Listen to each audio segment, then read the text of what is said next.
रुचि अपने बॉयफ्रेंड दीपक से बहुत नाराज थी। इसीलिए दीपक उसको मनाने के लिए गुलाब के फूल लेकर उसके पास जाता है और रुचि को देते हुए बोलता है। रुचि प्लीज माफ कर दो मुझे। अब देखो मैं तुम्हारे लिए गुलाब का फूल लेकर आया हूँ। तुम्हें गुलाब का फूल कितना पसंद है।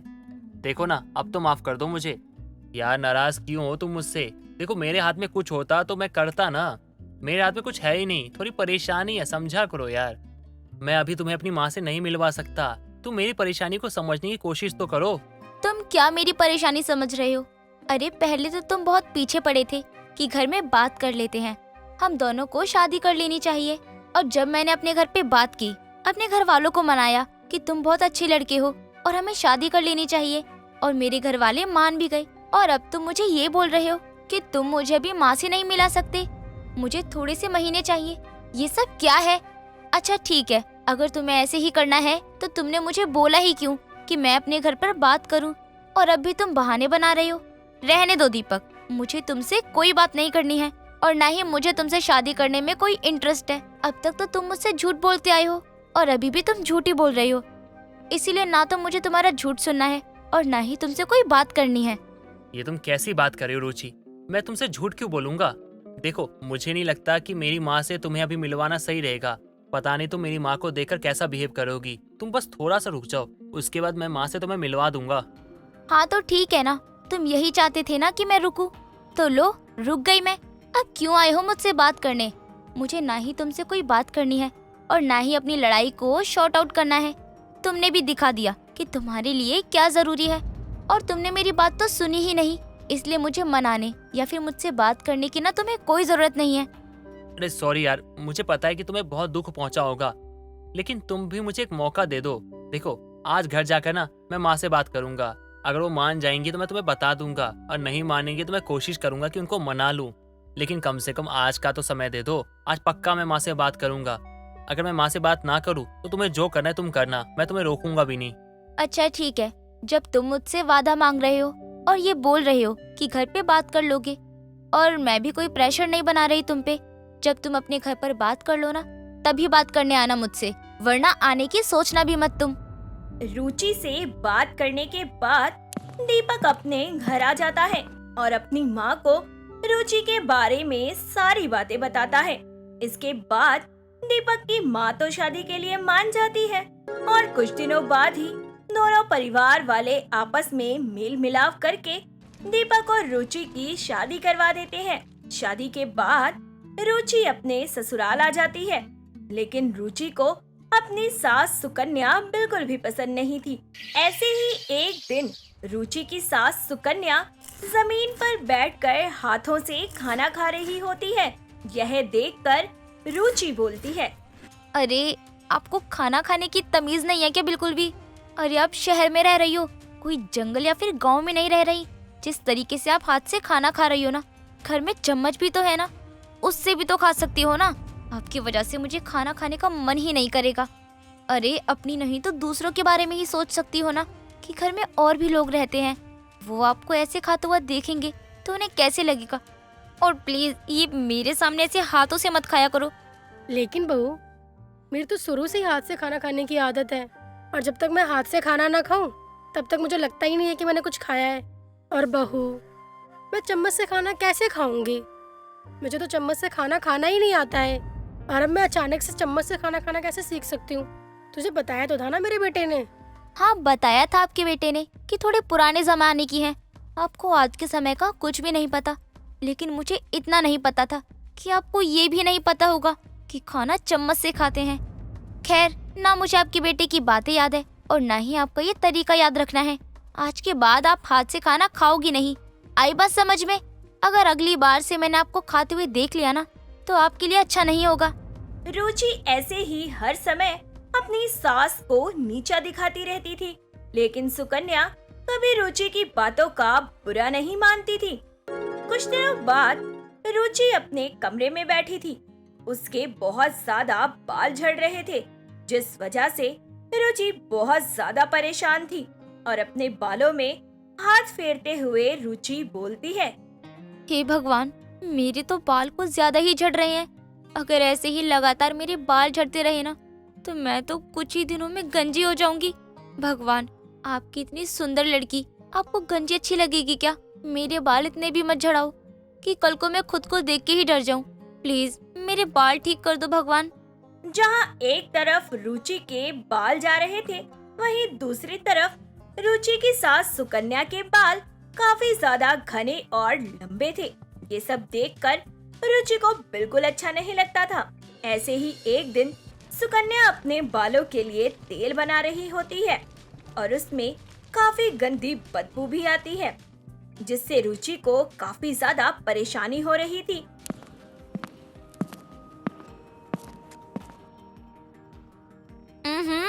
ये क्या लगा रखा है? अरे ये हमारा घर है, कोई मच्छी बाजार तो नहीं है ना जहाँ से इतनी गंदी बदबू आ रही है। ये अब क्या कर रही हो हमारे घर में? ऐसा लग रहा है हमारे घर को गाय भैंस का तबेला बना दिया है।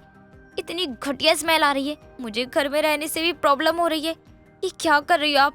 मुझे बताओ जरा, ये हो क्या रहा है यहाँ पर?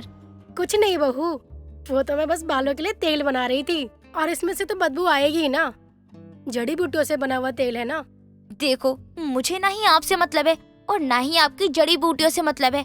आपको जो करना है घर के बाहर जाकर करो और घर में ऐसा वैसा भी कुछ मत करो जिससे इतनी घटिया स्मेल आए। और मुझे ये सब चीजें बर्दाश्त नहीं है। अपना ये सामान समेटो और घर के बाहर करो जो भी करना है। एक बार फिर रुचि अपनी सास को नीचा दिखा देती है और सुकन्या वहाँ से मुंह लटका कर चली जाती है। लेकिन हर गुजरते दिन के साथ रुचि के बाल बहुत ज्यादा झड़ रहे थे। एक दिन रुचि अपने पति दीपक के साथ रोमांस कर रही होती है। दीपक रुचि के बालों में हाथ फिराता है, तभी रुचि के बहुत सारे बाल दीपक की उंगलियों में फंस जाते हैं। यह देखकर दीपक कहता है, रुचि, ये क्या है? तुम्हारे बाल इतने झड़ क्यों रहे हैं? अभी हाथ क्या लगाया? तुम्हारे बाल तो मेरे हाथों में आ गए। यार ऐसा था तो मुझे पहले बताती, हम किसी अच्छे डॉक्टर से कंसल्ट करते। यार अपने बालों पर ध्यान दिया करो। हाँ, मैंने अब तक कई सारे डॉक्टरों को दिखाया है और कई सारे ट्रीटमेंट भी करवाए हैं, लेकिन कहीं से कोई भी फायदा नहीं हो रहा है। मैं तो खुद इतनी परेशान हूँ। जिस तरीके से मेरे बाल झड़ रहे हैं ना, आजकल तो मुझे लगता ही है कि मैं तो गंजी ही हो जाऊंगी। कुछ तो करो दीपक, मुझे तो कुछ समझ ही नहीं आ रहा। प्लीज यार मेरी हेल्प करो। तो तुम एक काम क्यों नहीं करती? जाके मेरी माँ से बात करो। वो आदिवासी सास है तुम्हारी, उनके बाल देखे तुमने कितने लंबे और घने हैं। अगर तुम उनसे प्यार से पूछोगी ना तो वो तुम्हें नुस्खा बता देंगी जिससे तुम्हारे बाल सही हो जाएंगे। तभी वहाँ सुकन्या अपने हाथों में तेल लेकर आती है और रुचि को देते हुए बोलती है, बहू, आदिवासी लोगों की चर्चा पूरी दुनिया में हो रखी है और तेरी सास के बाल इतने लंबे ऐसे ही नहीं है।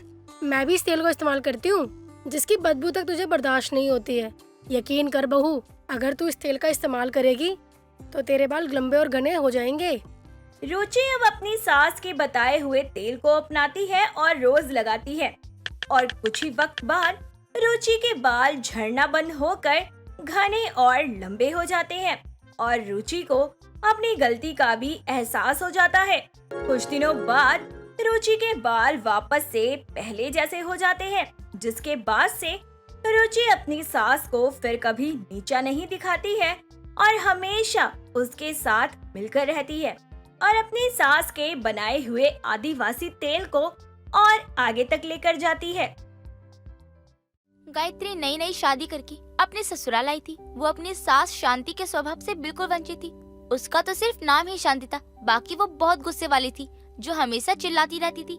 एक दिन सुबह के समय वो कमरे से निकलकर जोर जोर से चिल्ला रही होती है, बहू, ओ गायत्री बहू, अनुज बेटा कहाँ हो? सब जल्दी से मेरे पास आओ। अभी आते हैं माँ। यार मेरी माँ का ना सिर्फ नाम शांति है, बाकी चिल्लाती रहती है पूरे दिन। अरे कभी शांति नहीं रहने देती घर में। आप ऐसा क्यों बोल रहे हैं? माँ है वो आपकी। हाँ, थोड़ा गुस्से वाली है लेकिन अच्छी है। हमारे सिवा उनकी देखभाल करने वाला है ही कौन? यार पहले तुम मेरी बात सुनो प्लीज, मुझे ना तुमसे कुछ कहना है। आपको तो इतना फर्क नहीं पड़ेगा, लेकिन माँ जी चिल्लाती ही रहेंगी, इसलिए मेरा उनके पास जाना ज्यादा जरूरी है। यार ये क्या है? तुम हमेशा अपनी सास के पीछे रहती हो। तुम्हें तो सास के चिल्लाने से फुर्सत ही नहीं मिलती है। अब आप गुस्सा मत करिए और चलिए देखते हैं कि माँ जी हमें क्यों बुला रही हैं। चलो सुनते हैं माँ क्या कहती है, क्योंकि तुम तो मेरी सुनती नहीं हो और तुमसे जीत पाना वो तो मेरे बस की बात नहीं है। चलो देखते हैं माँ क्या कहती है। अनुज और गायत्री कमरे से निकलकर शांति के पास जाते हैं और बोलते हैं, जी माँ, आपने बुलाया? मुझे तो लगा था कि अगले जन्म में आओगे, दोनों मियाँ बीवी। नहीं माँ, हमने आपकी आवाज सुनी थी, हम तो बस आने ही वाले थे। माँ, आपका तो नाम ही शांति है, लेकिन शांति तो आपके अंदर है ही नहीं। क्या बोला तूने? जरा फिर से बोल, मुझे सही से सुनाई नहीं दिया। माँ जी, ये तो ऐसे ही बोलते रहते हैं। आप बताइए, आप क्यों चिल्ला रही थी? मेरे कहने का मतलब है क्यों बुला रही थी? मैं 1 घंटे से अपना चश्मा ढूंढ रही हूँ, मुझे रामायण पढ़नी है। पूरे घर में ढूंढ लिया लेकिन कहीं नजर नहीं आ रहा।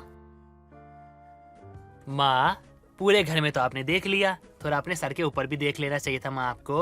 अगर आप देख लेती ना तो चिल्लाने की जरूरत नहीं पड़ती आपको। मैं कुछ समझी नहीं। अब शायद आपको समझ में आ गया कि मैं क्या कहना चाहता हूँ। अरे, मेरा चश्मा मेरे सर पर क्या कर रहा है? इसे सर के ऊपर कब लगाया मैंने? अब ये तो आपको पता होगा।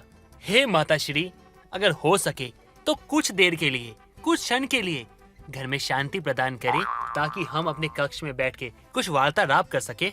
इतने भारी ज्ञान की जरूरत नहीं है। ठीक है, जा रही हूँ, लेकिन जब तक मैं रामायण का पाठ खत्म करूँ तब तक बहू मेरे कमरे में चाय भिजवा दियो, मुझे चिल्लाना ना पड़े। जी माँ जी, मैं भिजवा दूंगी। आप जाइए अपने कमरे में आराम से बैठिए। शांति अपने कमरे में चली जाती है और गायत्री रसोई में जाकर चाय बनाने लगती है। कुछ देर बाद वो चाय लेकर अपनी सास के कमरे में जाती है तो देखती है कि वो भी रामायण पढ़ रही होती है और उसकी चाय को ढककर टेबल पर रखकर चली जाती है। कुछ देर बाद शांति चाय पीने के लिए कप उठाती है। तब तक चाय ठंडी हो चुकी थी और वो जोरों से चिल्लाने लगती है, बहू, ओ बहू, कहाँ मर गई? तू जल्दी से मेरे कमरे में आ। जी माँ जी, आपने बुलाया? बहू, ये क्या है? तू मेरे लिए ठंडी चाय लेकर आई है, वो भी बिना नाश्ते के। अरे, घर में बिस्कुट नमकीन सब में आग लग गई है क्या? कुछ भी खाने को नहीं है? नहीं है माँ जी, मेरा मतलब है माँ जी, लेकिन मुझे नहीं पता था कि आपको चाय के साथ कुछ खाने के लिए चाहिए। अब पता चल गया ना बहू, तो जा मेरे लिए जल्दी से दूसरी चाय बना और कुछ खाने के लिए ले आ। माँ जी, ये बात आप आराम से बोलेंगी, मैं फिर भी कर दूंगी। मुझे आपकी गुस्से भरी आवाज से बहुत डर लगता है। डरना जरूरी भी है और मैं ऐसी ही हूँ। जाओ जाके चाय लाओ। शांति की बात सुनकर गायत्री घबरा जाती है और चुपचाप रसोई में जाकर दूसरी चाय और कुछ खाने को लेकर अपनी सास के कमरे में जाती है। ऐसे ही दिन बीतते हैं। तभी एक दिन गायत्री अपने कमरे में अलमारी ठीक करते हुए अपनी सास के बारे में सोच रही होती है। तभी अनुज वहाँ आ जाता है और पीछे से उसके ऊपर हाथ रखता है तो वो डर कर बोलती है, जी माँ जी, मैंने कुछ नहीं किया। तुम पागल हो गई हो क्या? मानसिक संतुलन हिल गया क्या तुम्हारा? हमेशा तुम्हारे दिमाग में बस माँ जी माँ जी माँ जी यही रहता है। हाँ, मुझे हमेशा डर लगा रहता है कि कहीं वो फिर से चिल्ला ना दे। वो हमेशा चिल्लाकर ही बात करती हैं। मैं परेशान हो गई हूँ। अरे डरा मत करो, डर के आगे जीत है और जीत मूवी का हीरो सनी देओल है। इसलिए कह रहा हूँ, ये सब ना छोड़ो, ध्यान मत दो, धीरे धीरे आदत हो जाएगी। और माँ को हर बात पे टोकना अच्छा नहीं लगता, इसलिए मैं उन्हें कुछ नहीं कहता। वैसे अजीब तो मुझे भी बहुत लगता है। जी आप सही कह रहे हैं, लेकिन जब से मैं इस घर में आई हूँ मेरी सास बात बात पर चिल्लाती रहती है। कभी चाय दो, कभी ठंडी चाय क्यों है, कभी उसके साथ कुछ है क्यों नहीं। हमेशा बस ये सोचती रहती हूँ। बिना गलती किए कामों में वो गलती निकाल लेती है। जिस दिन मैंने सच में गलती कर दी उस दिन क्या होगा? अरे कुछ नहीं होगा, जितनी डांट आज खा रही हो ना, उससे थोड़ा ज्यादा खा लेना बस। आपको ये सब मजाक लग रहा है, लेकिन मैं सच में डर रही हूँ। हमेशा लगता है कि जैसे मैं किसी जेल में बंद हूँ। गायत्री और अनुज बात कर ही रहे होते हैं कि तभी फिर से शांति की आवाज आती है, बहू, ओ बहू, कहाँ गई तू? पति के आते ही उसके साथ बैठकर गप्पे मारने लग गई क्या? जल्दी से मेरे पास आ। जी माँ जी, आती हूँ। मैं अलमारी ठीक कर रही थी, जाने दीजिए, वरना माँ जी चिल्ला चिल्ला कर आस पड़ोस वालों को भी जमा कर लेंगी। इसमें अब नई बात कौन सी है? चिल्लाना तो उनका रोज का काम हो चुका है। घर जल्दी आता हूँ, सोचता हूँ शांति से बैठूंगा, लेकिन मैं भूल जाता हूँ कि मेरी माँ का नाम शांति है, जिनका काम अशांति फैलाना है। तुम्हारे साथ टाइम तो कभी बिता नहीं पाता। सॉरी, पर मैं क्या कर सकती हूँ? आपकी माँ है, बुलाएंगी तो जाना ही पड़ेगा। गायत्री भागते अपनी सास के पास जाती है, लेकिन जल्दी जल्दी में सर पर पल्लू लेना भूल ही जाती है। जैसे ही शांति बिना पल्लू के गायत्री को देखती है तो उसका पारस 7वें आसमान पर पहुंच जाता है और वो बोलती है, बहू, तेरा पल्लू कहाँ है? मेरे पूरे घर में बिना पल्लू घूम रही है। अचानक से कोई आ गया तो तुझे शर्म है कि नहीं? माँ जी, वो मैं जल्दी जल्दी के चक्कर में भूल गई। मैं अभी ले आती हूँ। बहू ये गलती मेरे सामने तो आज तूने कर दी, लेकिन अगर बाहर वालों के सामने करी तो मुझसे बुरा कोई नहीं होगा। माँ जी, मैं आगे से ध्यान रखूंगी, कभी पल्लू सर से गिरने नहीं दूंगी। वही अच्छा होगा तुम्हारे लिए, आगे से मुझे बोलना ना पड़े। माँ जी, आप बोलती कहाँ हैं? आप तो हमेशा चिल्लाती रहती हैं बस, कोई काम कभी प्यार से नहीं बोलती आप। बहू मैंने कितनी बार कहा है कि मुझसे जुबान मत लड़ाया कर, लेकिन लगता है तुझे समझ में नहीं आता। माँ जी, आपने ये कहने के लिए मुझे बुलाया था या कोई और काम है आपको? बहू मैंने तुझे कहने के लिए बुलाया है कि मेरे साथ मार्केट चल ले, कुछ सब्जियां और फल ले आऊं, उसी बहाने थोड़ा घूमना हो जाएगा और तुझे सिखा भी दूंगी कि मार्केट कैसे करते हैं। जी माँ जी, चलिए, मैं तैयार हूँ। शांति मार्केट में जाकर सस्ते के चक्कर में सड़ी हुई सब्जियां ले रही होती है। जो चीज गायत्री से देखी नहीं जाती और वो अपनी सास को टोक देती है। माँ जी, आप ये क्या कर रही हैं? सारी सड़ी सड़ी सब्जियां क्यों ले रही हैं आप? इसे फ्रिज में रख कर भी हम 2 दिन भी नहीं खा पाएंगे। बहू तो इस घर में अब आई है और मैं इतने सालों से इस घर को चला रही हूँ। अब तू मुझे बताएगी कि मार्केट से सब्जियां कैसे लानी है? तू अपना मुंह बंद रख, समझी? बहू है, बहू बनकर रहे। माँ जी, थोड़ा धीरे बोलिए, मैं आपकी बहू हूँ। आसपास के सभी लोग हमारी तरफ ही देख रहे हैं। मुझे फर्क नहीं पड़ता, मैं ऐसे ही चिल्लाऊंगी। क्या कर लेगी तू? शांति की बात सुनकर गायत्री की बर्दाश्त की सीमा पार हो जाती है और वो घर जाके अपने पति से बोलती है, अब बहुत हो गया, मैं अपनी इस बात बात पर चिल्लाने वाली सास के साथ अब नहीं रह सकती। शायद वो भूल गई हैं कि मैं उनकी बहू हूँ, गुलाम नहीं। जिस दिन वो अपनी इस गलती को समझ पाए और बदलाव कर पाए अपने बर्ताव में, उस दिन मैं यहाँ आऊंगी, वरना नहीं। माफ करिए मुझे। ये क्या कह रही हो तुम ऐसा मत करो, तुम ऐसा नहीं कर सकती। तुम्हारे बिना मैं कैसे रहूंगा? अब ये करना जरूरी हो गया है अनुज जी, मेरी भी कोई इज्जत है। गायत्री अपनी बात बात पर चिल्लाने वाली सास के चलते अपने ससुराल को हमेशा के लिए छोड़कर चली जाती है और अनुज अपना सर पकड़कर हॉल में बैठ जाता है। दीपा अपनी फ्रेंड रीमा के साथ कॉलेज से घर आ रही होती है। और भाई, अब तो अनिकेत तेरी मम्मी को भी पसंद आ गया है। अब तुम दोनों की शादी कब हो रही है? शादी तो तब होगी जब अनिकेत मेरी बात मानेगा, वरना इतने सालों में हम दोनों गर्लफ्रेंड बॉयफ्रेंड है ना, आगे भी रह लेंगे, इसमें कौन सी बड़ी बात है। क्या हुआ दीपा, तेरी बातों से लग रहा है तुम दोनों के बीच कुछ हुआ है। सब ठीक तो है ना? यार सब तो ठीक है, लेकिन अनिकेत मेरी बात ही नहीं मान रहा है। मुझे हनीमून के लिए मालदीव जाना है और वो बोल रहे हैं कि हम वहाँ नहीं जाएंगे क्योंकि वो मालदीव घूम के आ चुके हैं। तो इसमें कौन सी बड़ी बात है? वो जहाँ बोल रहा है वहाँ घूमने चली जा। और शादी के बाद वैसे भी तुम दोनों तो साथ ही हो ना, कहीं भी घूमने जा सकते हो और तब तक तू अनिकेत को अच्छे से मना भी सकती है। हाँ ये तो है, लेकिन मुझे हनीमून के लिए मालदीव ही जाना था। मैंने बहुत सोचा था कि वहाँ जाऊंगी तो ऐसे करूंगी वैसे करूंगी, लेकिन अनिकेत ने मेरे सारे प्लान पर पानी डाल दिया। गुस्सा तो आएगा ही ना। अगर तेरा मालदीव जाने का इतना ज्यादा मन है तो बात कर लेना अनिकेत से। देख, अगर तू बात नहीं करेगी तो वैसे भी कुछ नहीं होने वाला, तो सबसे अच्छा तरीका है बात करके उसे मना ले तू। मुझे तो यही समझ नहीं आता है कि बात क्या करूं। अनिकेत मेरी बात बस सुनता ही है, समझता तो कुछ भी नहीं है। ना जाने कितनी बार बोल चुकी हूँ मैं अनिकेत को, वो है कि मेरी सुन ही नहीं रहे हैं। अगर सुन नहीं रहा है तो सुनाना उसे। अरे लड़की लड़कियों वाली अदा दिखा अपने होने वाले पति को और अपने काबू में कर लेना। अभी भी नहीं करेगी तो आगे जाकर तो तुझे बहुत दिक्कत हो जाएगी। नहीं, मैं ऐसी लड़की नहीं हूँ जो अदाएं दिखाकर अपनी बातें मनवाऊं। और वैसे इन सब में एक बात तो तूने बिल्कुल सही कही, मुझे अनिकेत से बात करनी ही चाहिए इस बारे में। दीपा अपने बॉयफ्रेंड अनिकेत से बहस कर रही होती है और उस पर बार बार गुस्सा किए जा रही थी।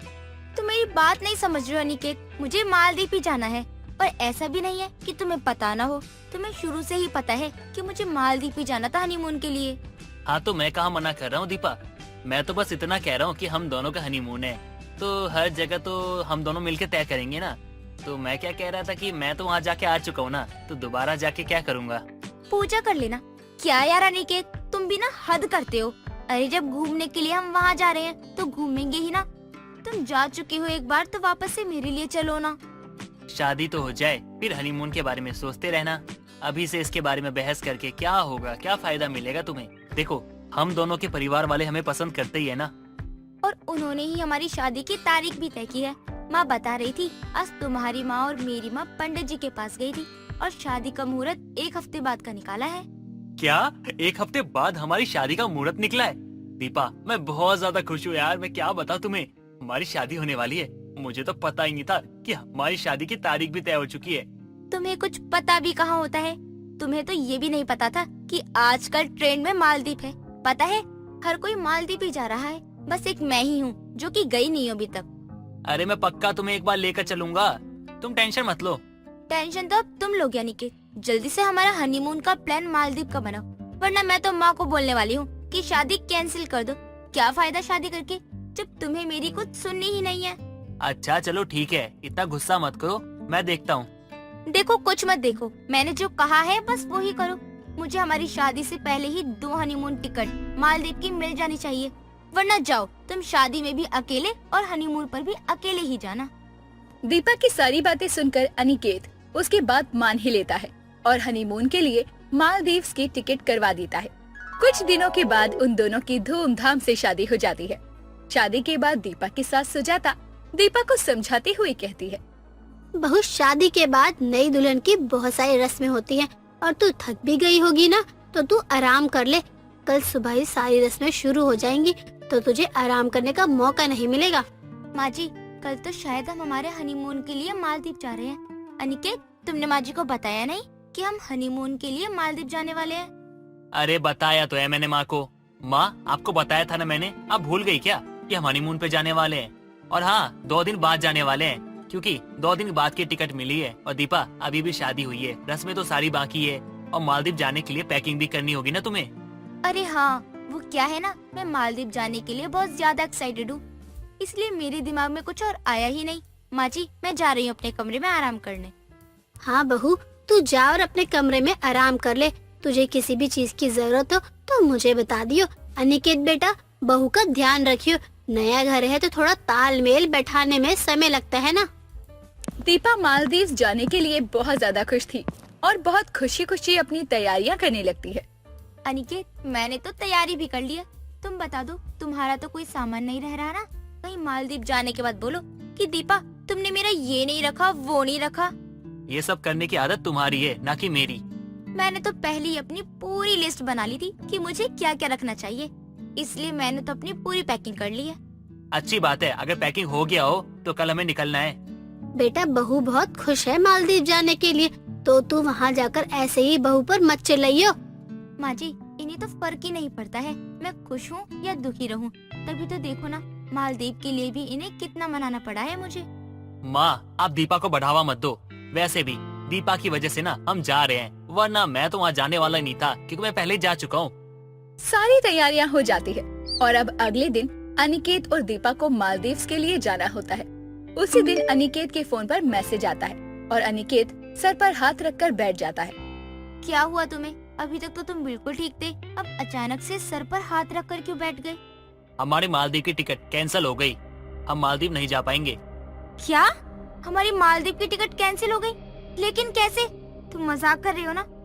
देखो अनिकेत, मुझसे ऐसे मजाक मत करो, मुझे बिल्कुल भी ऐसे मजाक पसंद नहीं है। बोलो ना, ये झूठ है। मैं झूठ नहीं कह रहा हूँ, मैं सच कह रहा हूँ। ये देखो, ये रही हमारी टिकट कैंसिल होने का सबूत। हम मालदीव नहीं जा सकते अब। लेकिन क्यों? ये तो देखो ना, क्यों उन्होंने हमारी टिकट कैंसिल कर दी। और तुम हो कि मुझे आकर बता रहे हो? पता तो करो कि आखिर टिकट क्यों कैंसिल हुई है, कोई वजह तो होगी ना। हाँ रुको, मैं पता करता हूँ। अनिकेत उन लोगों को फोन करके पता करता है कि आखिर उनकी टिकट क्यों कैंसिल हुई है। अनिकेत को पूरी बात पता चलती है तो वो आकर दीपा को बताता है। अच्छा, वह हम मालदीव नहीं जा रहे हैं, उन्होंने टिकट कैंसिल कर दी, वरना मैं खुद कर देता। अब तो बिल्कुल भी नहीं जाना मुझे। क्या? लेकिन क्या हुआ अनिकेत, मुझे तो बताओ ना।